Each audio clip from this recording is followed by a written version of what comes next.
Abazadde abalina abaana abaliko obulemu naddala abalina ekirwadde ky'enkizi ssaako n'okukankana mu disitulikiti y'e Mukono bavuddeyo ne balaga okusoomoozebwa kwe bayitamu naddala bwe gutuuka kufuna obujjanjabi abaana baabwe bwe beetaaga. Abamu be twogeddeko nabo bagamba nti ekisinga okubatawaanya eddagala ssaako n'obujjanjabi obulala abaana bano bwe balina okufuna bwe bagamba nti bwakaweereege nga kw'otadde n'entambula okutuuka mu ddwaliro gye bafunira obujjanjabi buno.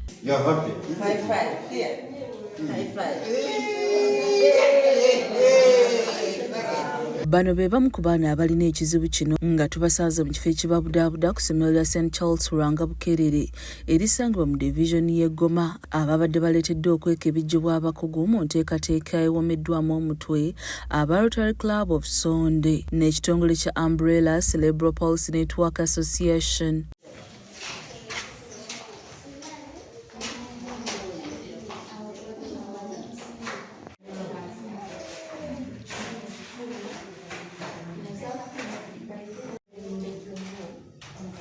Justin Namwanje omutuuze w'oku kyalo Lemu mu Goma agamba nti omwana we ekirwadde kyamulumba akyali muwere kyokka ng'okulya kwe kwa lutalo. Mwana wange yafuna cerebral palsy naye ekizibu kyalina tamanyi kwasama ntoba naye okumuliisa jjukira omuntu atayasama emmere ebeera nzibu okumuteekayo atayamira eddagala w'otali muwadde teweebaka.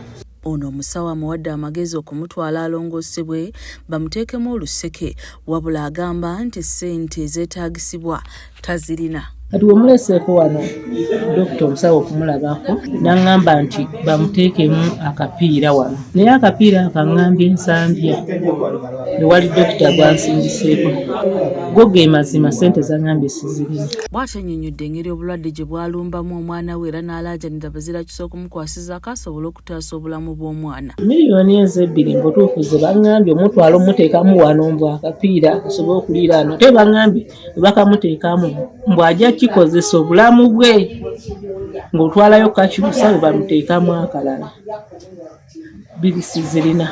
Waba wawa asobola okuzimpa ng'omwana amulabye n'akwatibwa ekisa n'ansaasira asobola okuziteeka ku ssimu yange eri 0757439220. Dr. Stephanie Byarugabawo omukugu mu baana ng'era yawoomya omutwe mu ddimu lino annyonnyodde ku baana abeekebejjeddwa n'obuzibu obuzuuliddwa. So it's cerebral palsy, but often there are other medical complications like cortical blindness, like hearing loss, speech deficit, cognitive function.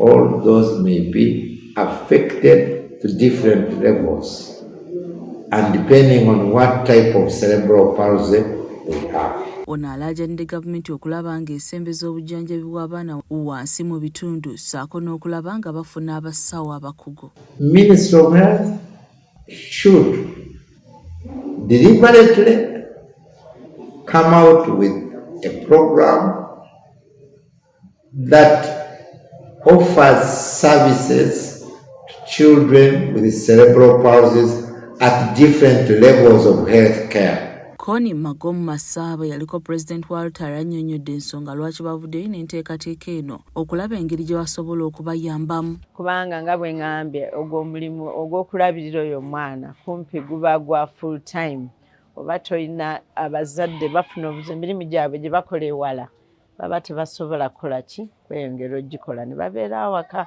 naye ne tukiraba nti naye of course balina ebintu bye beetaaga. Abaana beetaaga okulabira, beetaaga okulya, beetaaga okubatambuza okufuna gye bajjanjabira, oluusi beetaaga okusoma, waliwo abasobola okusoma.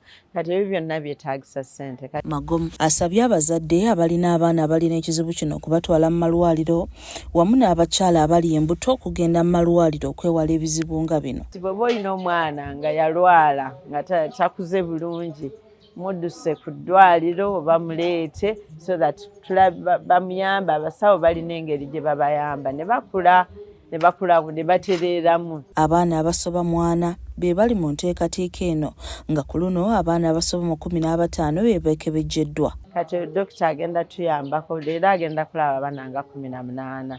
Eno ssente erina abaana abajja babadde abaana 4. Zawedde Hindu yakusakidde emboozi eno ku lwa KSTV Agaleera.